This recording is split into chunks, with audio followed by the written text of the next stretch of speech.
Welcome to Job Sharing and Beyond, the Future of Work podcast that goes beyond the traditional 9 to 5. I am Karen Tischler, speaker, consultant, and host of the show, where we hear from global experts every other week to discover innovative solutions and tips on how to remain a relevant employer in the future. I am very pleased to introduce Michael Ray to you today. For Michael, becoming a dad at the tender age of 49 was a shock in itself. And 2 years after that, an even bigger shock, that he found himself as the sole parent to his beautiful baby girl, Charlie. Michael speaks about his insights from his personal journey raising his daughter and the profound impact being a solo dad has had on his outlook. He addresses the gender and societal roles that are no longer applicable and the negative impact on organizational, business, and personal outcomes. Michael speaks straight from the heart, and his ability to connect, resonate, and inspire people is obvious. He has had numerous TV and radio appearances and has been featured on a number of both local and international publications and podcasts. Welcome to the show, Michael. Welcome, Karen. Thanks for the opportunity. Thank you so much for coming. Now, could you tell our listeners where you're calling in from and maybe a type of food or site that if they were to visit your area would be a good thing to either eat or visit? I'm calling in all the way from sunny Australia, Melbourne, so down the bottom end of it. Currently, we're just coming into autumn, very warm. Our sites are, of course, our animals and our unique topography or landscapes.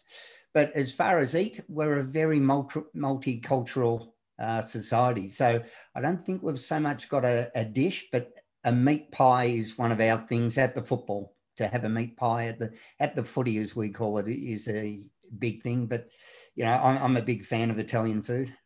So pizza or pasta sounds very tasty to me as well. Yes. Could you tell our listeners, Michael, a bit more your story? Because I strongly feel that we need many more male role models who publicly share their stories as caregivers. And you have a very unique story.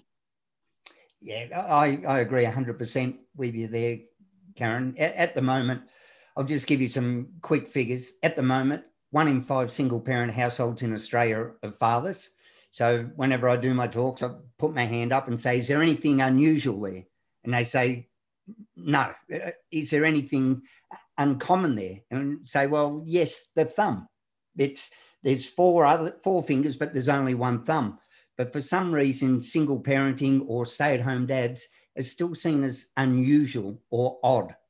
And anything can be further from the truth. For some reason, parenting seems to be the last bastion of contemporary society where we haven't gone, you know what? There's some just ridiculous, outdated gender expectations assigned to it that are serving no one. And we have all of these fetishized depictions of motherhood, everything from mother knows best to maternal instinct to only a mother's love. And all of those, they may seem to promote motherhood, but what they actually do is they put huge pressure on women who may be struggling with the normal, challenges of raising an infant, everything from colic to breastfeeding to sleep deprivation to all the way through to postnatal depression, where a woman not only doubts herself as a mother, but because of these depictions of maternal instinct, can doubt herself as a woman. And us dads, we get away scot-free. But it also makes us dads defer to mum because we doubt ourselves because of this promotion of women as having the secret sauce for parenting, rather than acknowledging for what it is. Sometimes just a bloody hard struggle to try and figure things out and get through things. we go, well, the best thing that we can do as dads is do whatever mum says. So in our effort to be a great partner and a great dad, we defer to mum, which adds more pressure. And we know the mental load is such a big thing. So with us in our enthusiasm and misguided verve to be the best dad, going to mum, right, what should I do? What should I do? I explain to dads, you know, why the highest paid positions in companies and organisations is management, because that's where the decisions are made. That's why. So you've got to step up. And of course, there are many, many mums and dads who find great agency in being a mum. So you've got to be careful. You can't overstep your mark. It's got to be a collaboration. But you've got to be prepared to go, you know what? I'm going to step into the doubt. I'm not going to be scared of being a beginner. There's not a lot that can go wrong. They're pretty sturdy kids and they benefit from different approaches.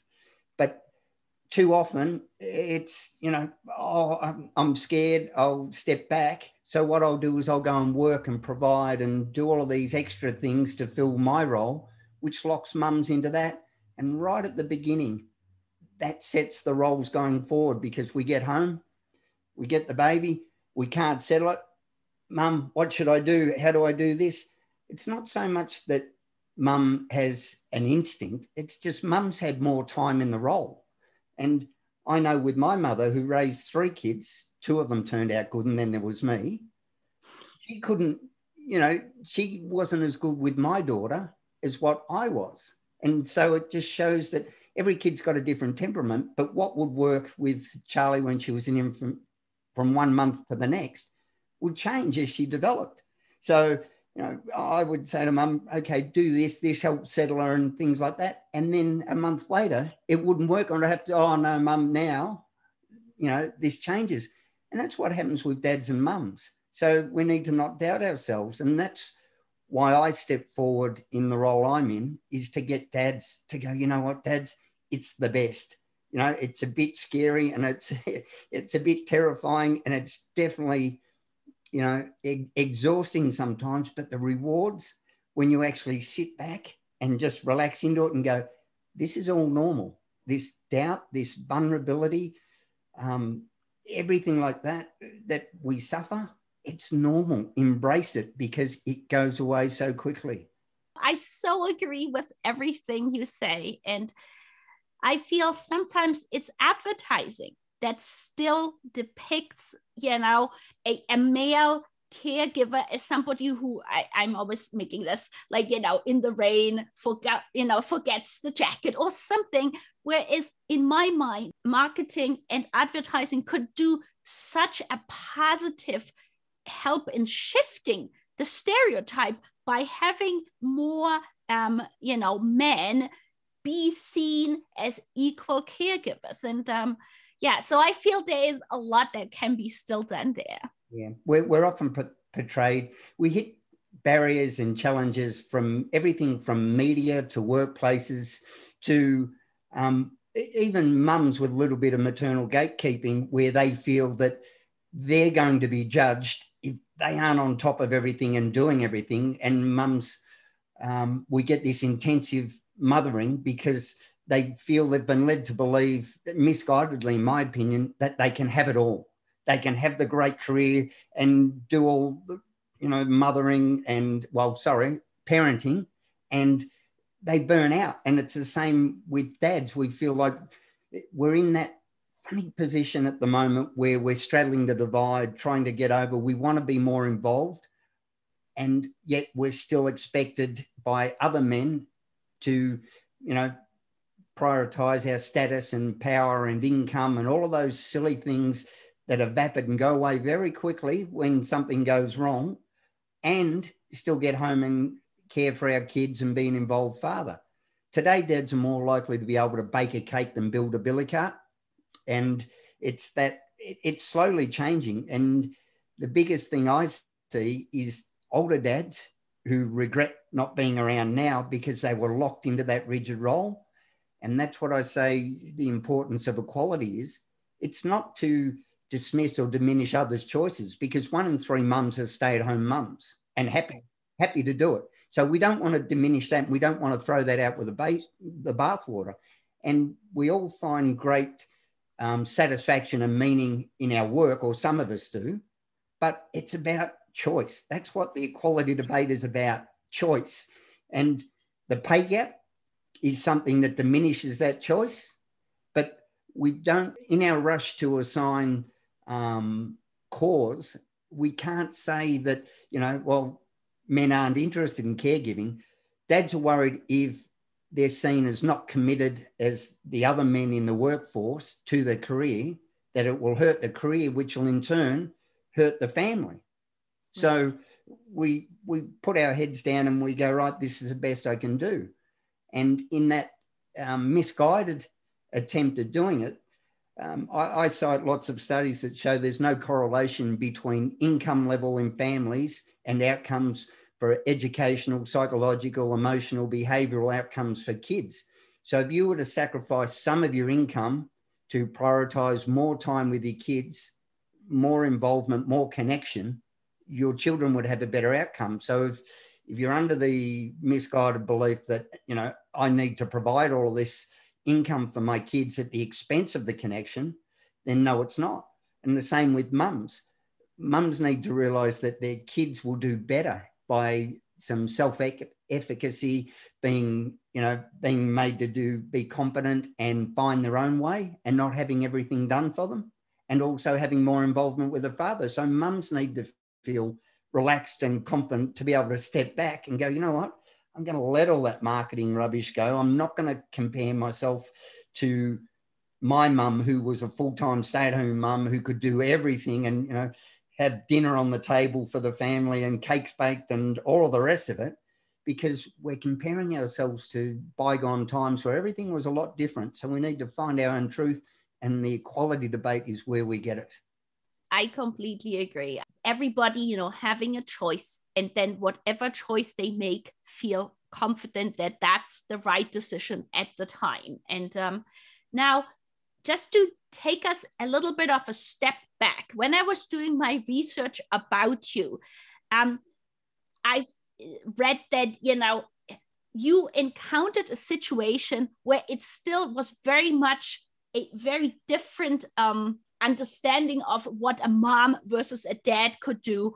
And that was related to the ballet school and the recital. Could you share with our listeners? Because honestly, it would have never occurred to me that something like this could happen. But, so it made me then realize how much more we need to, raise awareness, basically. Yeah. Karen, that's what actually got me not only started, but opened my eyes to the gender disparity that's holding us all back. Up until then, that's what I say. Please don't think I'm some woke, new age aware bloke. I came from a hyper-masculine world. I grew up in a nuclear family where dad worked hard and earned the money. Mum ran the household, and it was a beautiful partnership that lasted all their lives. It was fantastic. But I separated from my daughter's mother at 9 months old. At 2 years old, it became just Charlie and I. So we went off to ballet school a lot, again, probably because a little bit of gendered thing. My little girls do ballet, and I've got to admit there's nothing cuter than a gaggle of little ballerinas all dressed in their gear. So I was often in tears watching it. We had a 3-year-old ballet concert. Everything was fine. At the 4-year-old ballet concert, they sent out the information. And all the way through the information sheet, it was mothers are expected to ensure the ballet bun is done this way. Mothers need to ensure this shade of lipstick. Mothers need to be available for the full 3-hour dress rehearsal. There's a special Mummy and Me ticket offer if you want to bring your other children. And right at the end, and of course, there are no males allowed in the backstage area. So I'm used to substituting dad for mum, reading Dr. Seuss books because, dads hardly appear. 160 of the top books in a recent paper that I read, dads were either missing or, playing a minimal or a villainous role. Wow. So I got used to editing on the fly and trying to rhyme with Dr. Seuss, get dad or mum in there. So I was used to it, and I just thought nothing of it. It's just, mother was a substitute for parent. So I raised it at the thing, and I said, well, I have to be backstage and they said, well, no, you can't be. And I said, well, I'm Charlie's only parent. You know this. I'm the only dad ever here. Thankfully, my mum tribe had my back. They were all, well, we don't have a problem with Michael. And then they said, well, does she have an auntie or a nana? And I said, well, she's got both of those, but I'm her parent. Right. All of this was happening with Charlie next to me. And she was, Dad, can't you come to the ballet? I said, no, Bub, relax. I'll be there. So they then said, well, we need to have a meeting.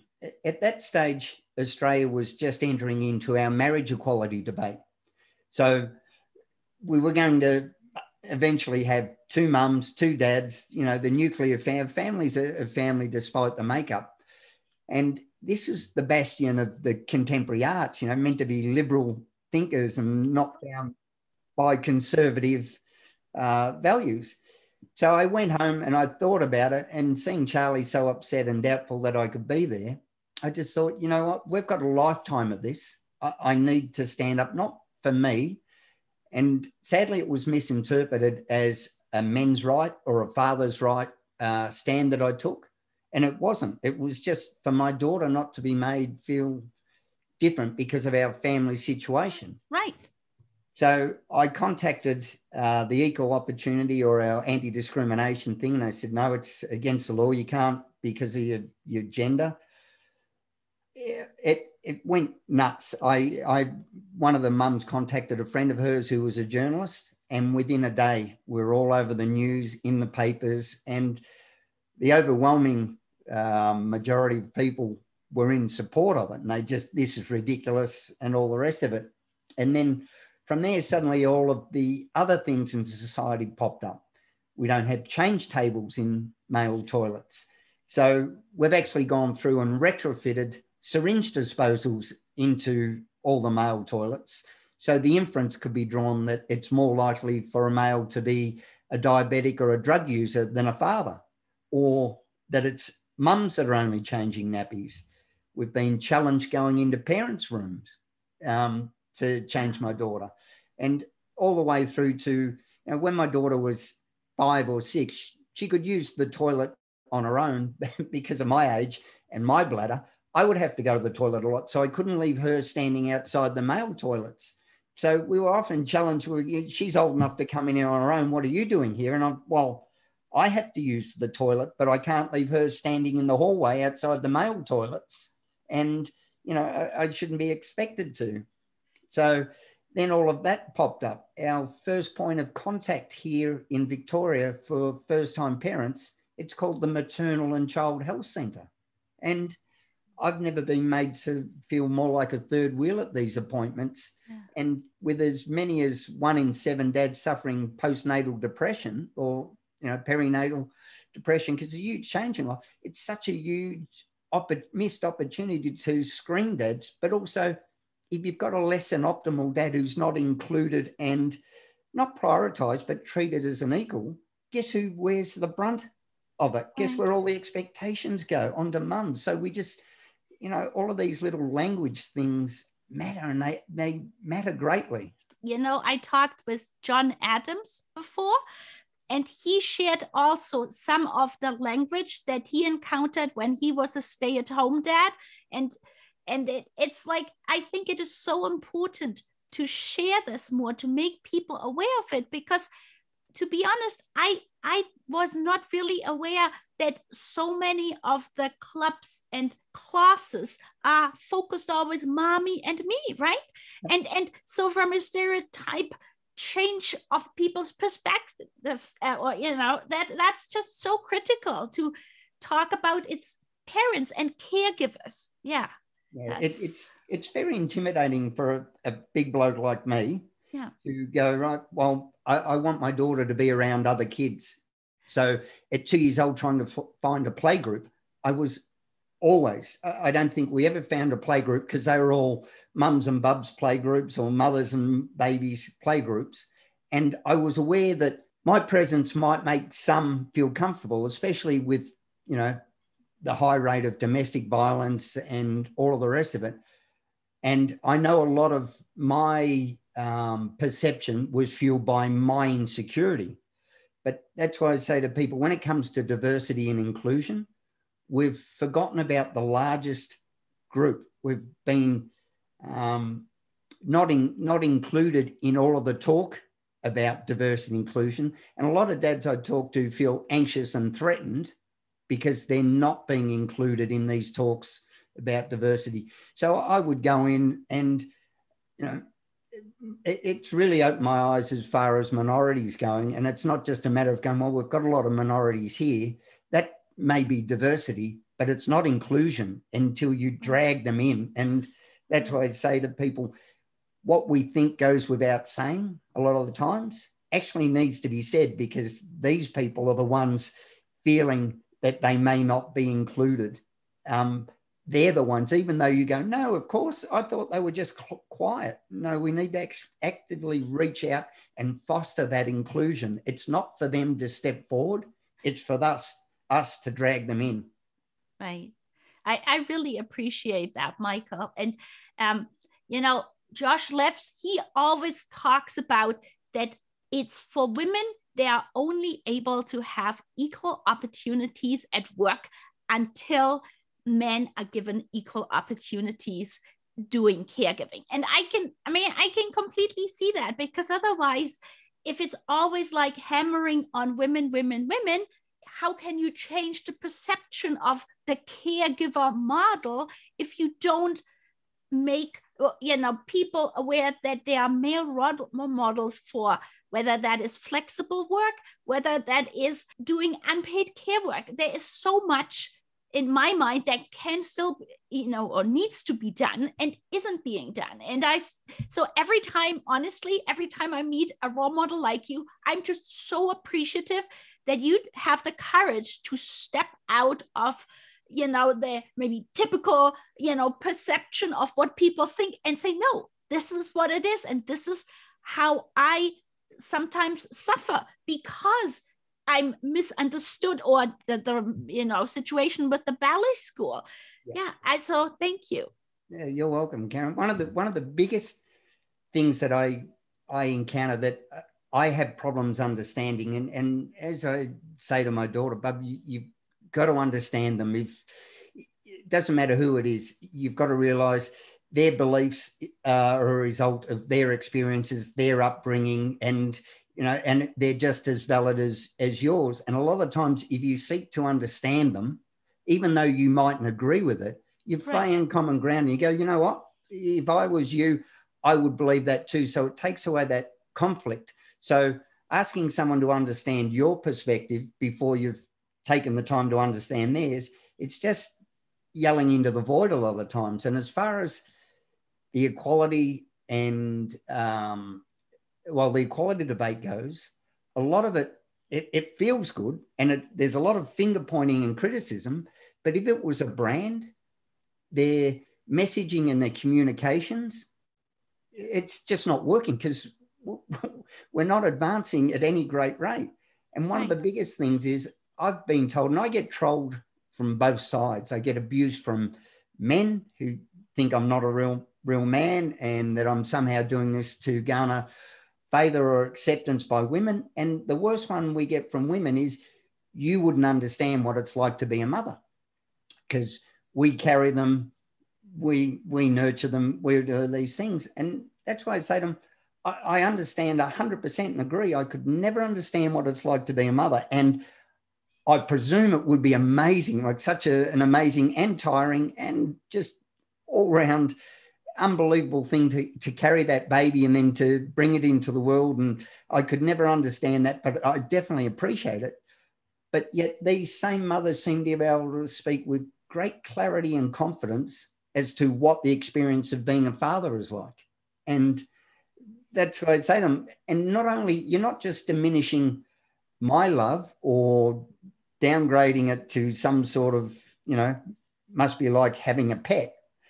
You're actually having a go at same-sex parents who have achieved through surrogacy, even two mums, only one has carried it, step, adoptive, foster, all of the other parents.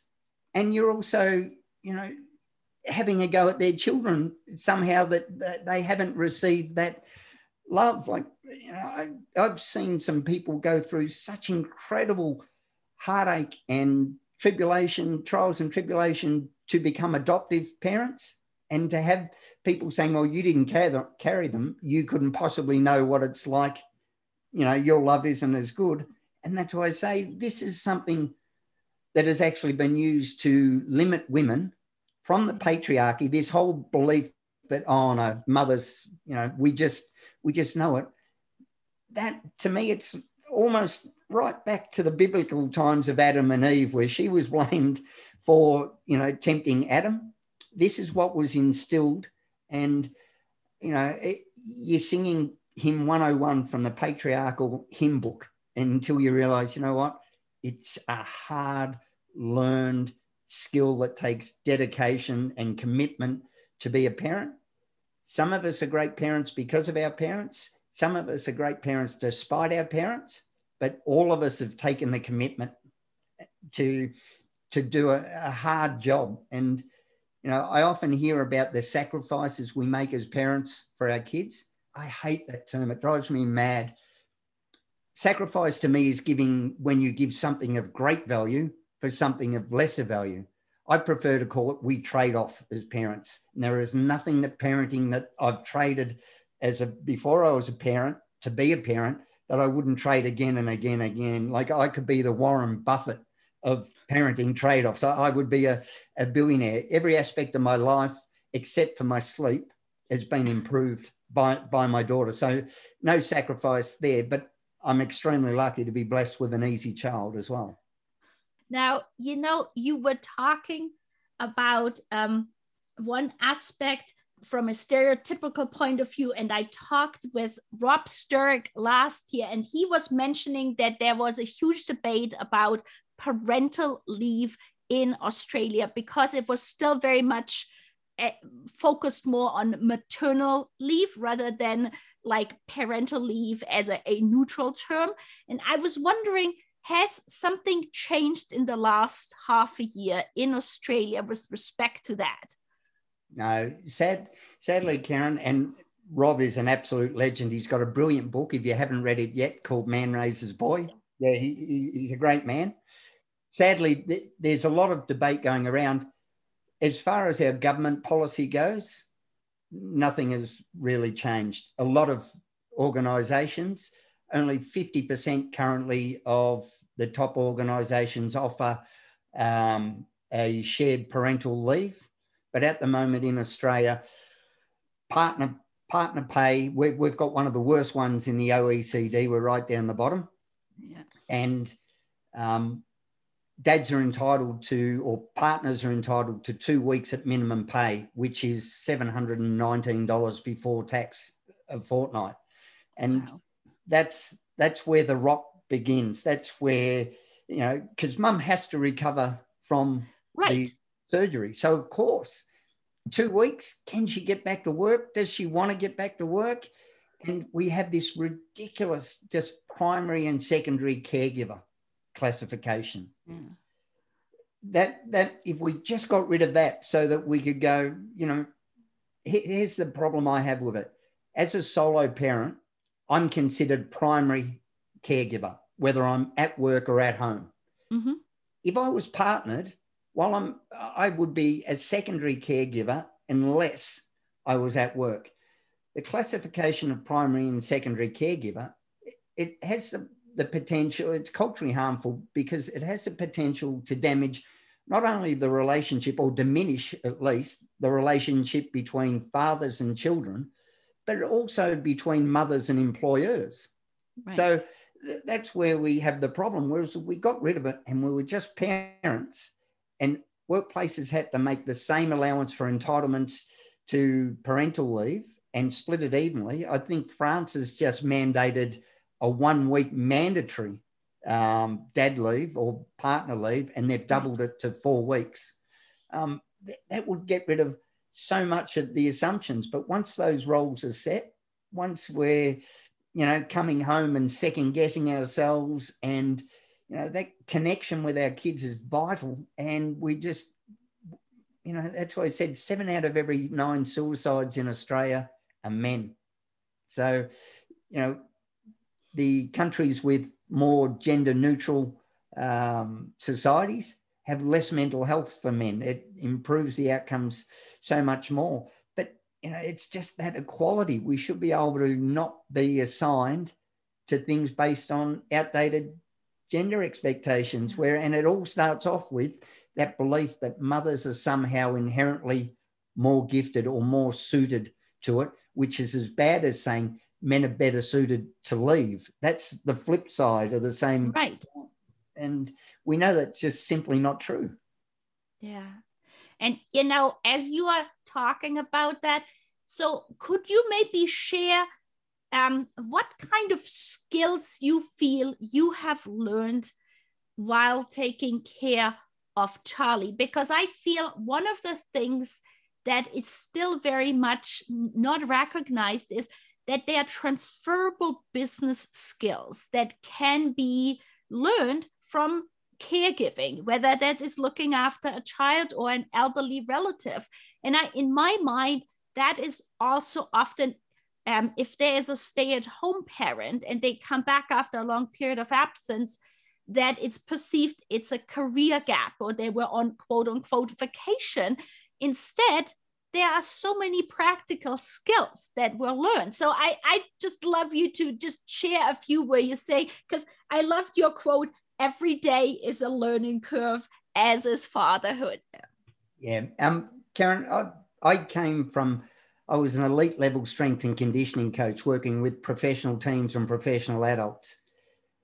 The parallels I see every day between organisations and families and vice versa, it's striking. I love John Quincy Adams' quote about if you inspire people to learn more, do more, be more, you're a leader. Well, that's, you're a parent, and parents are leaders. Great leaders don't hoard power. They give it away. They try and get rid of it. And that's what we do as parents. We try and enable our kids to take on more responsibility. We don't want to be in charge. We want them to make their own decisions. As a parent now, apart from my dad jokes being the funniest ever, I've learned how to multitask, but also how to plan ahead. So, as a parent, a lot of the times with our children, they're great at focusing on one thing and they get involved and their brains are focused. We know that the transition to something else is where the problem happens. So leaving the pool to go to something else or stopping the play to go, it's then transitional thing. So we plan ahead. So there's a lot of going forward. Lead and lag is another important thing for businesses. What we're dealing with today as parents is the lag. We don't focus enough on the lead. And that's what I say to dads, it's very good to keep one eye on the task at hand, but you've got to keep your vision firmly fixed on the life ahead. So we can get this done now, but it's going to cause problems in the future. Whereas if you start off with a future mind or a growth mindset and go, you know what, I'm going to let her struggle with this. I'm going to let the natural consequences of this happen because eventually I won't do it. Micromanagement is another one that isn't scalable. So while in our hurry to get everything done, we can go, right, do this, but it's not scalable. So as life gets busier, you can't keep up with that micromanagement. So it's all about empowering our children and empowering our employees. It's just, and also parenting has made me learn, it's more about me than my child. Our child's temperament, that whole nature-nurture debate, our child has the nature. We need to nurture ourselves. So it's all about, I do this, she responds like that. Maybe I need to stop doing this. Too often we judge our parenting on our child's behavior. I'd rather judge my parenting on my own behavior. It's how I behave. And, I say to dads a lot of the times, if you find your kids pushing your buttons and testing your limits, I pretty much guarantee it's got more to do with your buttons and your limits than your child's behavior. Bad day at work, tired, all the rest of it. Suddenly, your kids, this evil gremlin sent from hell to just hit every raw nerve. It's not your child. It's you. You're the one who's old enough and experienced enough to be able to respond in kind And that's how we need to treat our employees and our co-workers and all the rest of it. We need to look for what's driving their behavior rather than just simply responding to the behavior. Now, as we are talking about work, one of my big advocacy topics is flexible work. Now, have you encountered a lot of flexible work when you talk to organizations and people all around, in particular like job sharing, which I strongly feel could really help to equalize the opportunities? One of the things that happens or has happened with the equality debate is a lot of the initiatives and programs were created in a time when dads were either seen as unable or uninterested to raise the next generation, or both. So I actually think a lot of them have reinforced the outdated gender status quo of mums doing the majority of caring, except they've allowed them to increase their responsibilities outside of the home. So added more pressure, but we've treated the symptom rather than the cause of men not being able to. There wasn't a concurrent thing to get men into the home. So we've actually made it worse because Dr. Laura Ratcliffe does some brilliant studies around this, where it shows that if women have access to all of these initiatives and programs, they still end up doing the majority of the caring because, of course, they're enabled. But when we have cultures in workplaces, men, getting teased about, oh, you're off on holiday with your maternity leave and, don't let your wife wear the pants, and all of these microaggressions that happen to men that don't get called out. And they're the same as, I'm not drawing a false equivalency, but they need to be called out just like we do with sexual harassment and anything else that's made somebody's choices to be made less authentic. Right. So with the flexible working, the problem we have here is a lot of these things have skipped over the male-dominated industries. Mm-hmm. So here in Australia, construction, transport, manufacturing are some of the least family-friendly places. They're also the most heavily male-dominated.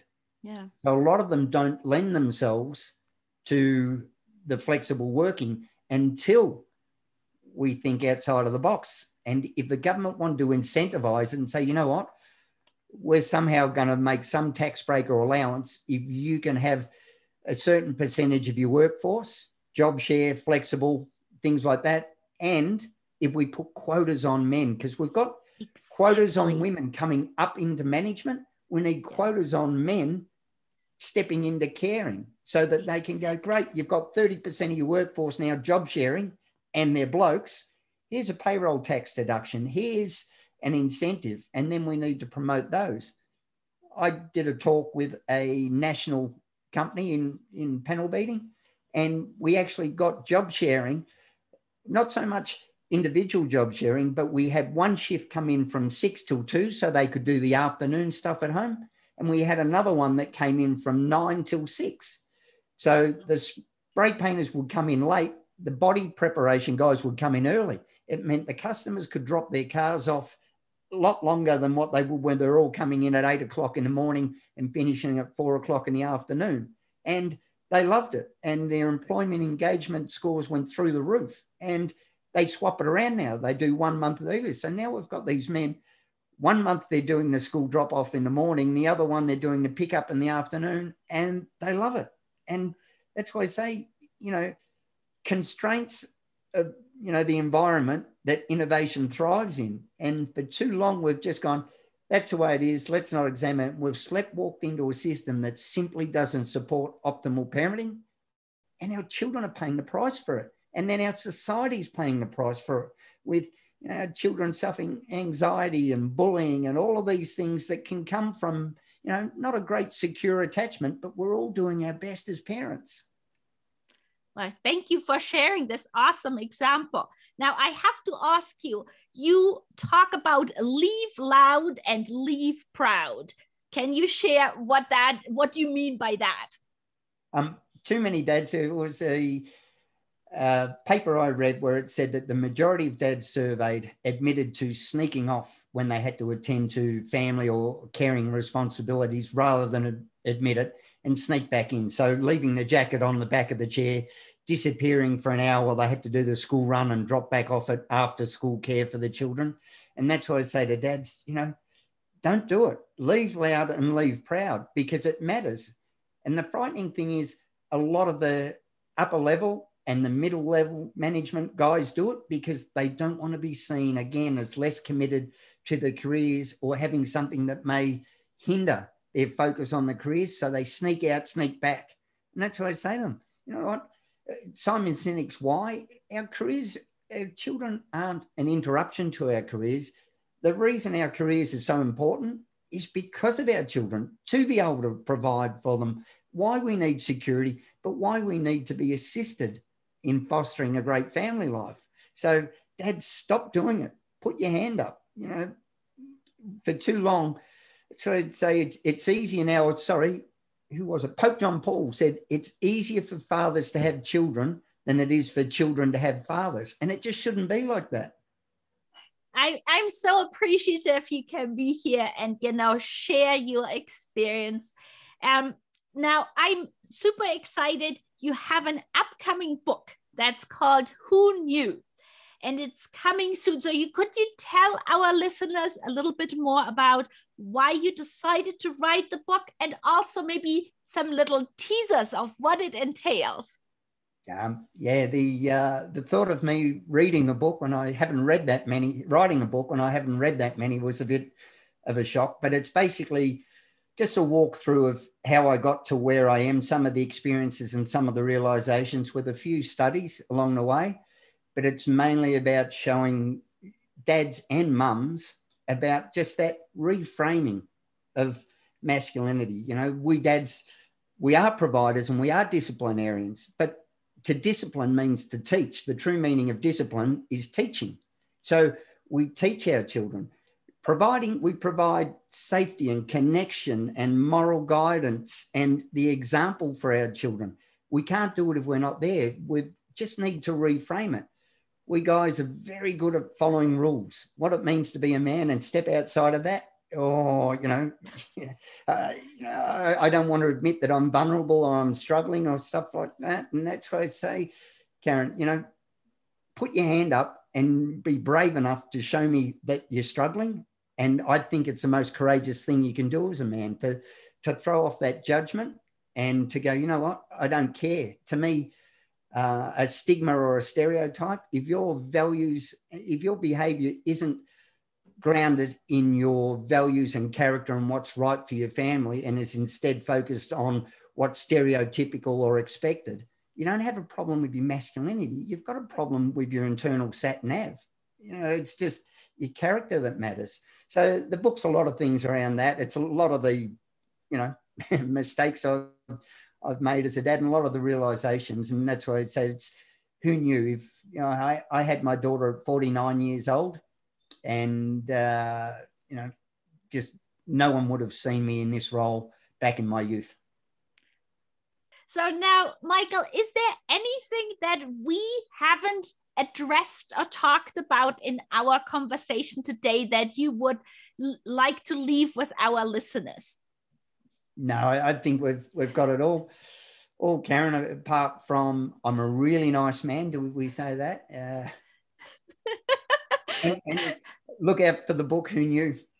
That sounds great. And I will be sure, is there already a pre-order link, or is there, on your, that actually is my next question. How can people connect with you and find out more about you? I've got a website, michaelray.com.au. The pre-orders for the book, I think, open on April the 6th. So there'll be a link up on there. And of course, I'll be all over LinkedIn, and I have a good media presence here in Australia with a few television and radio appearances. But I don't think you'll find it hard to get the book. Charlie and I need the money. Okay. All right. Well, I really look forward to reading your book. And it's been such a pleasure, Michael, to have you on the show. And have, listened to all your insights and your experiences. So thank you so much for coming. Thanks so much, Karen. I really appreciate it. Thank you so much for listening to the show. We hope you gained valuable insights and new ideas. To keep listening to future episodes, please head over to iTunes or your favorite player and subscribe and give it a rating. We would very much appreciate a review and for you to share it on social media, so more people can start innovating in how they offer employment. Until the next time, goodbye!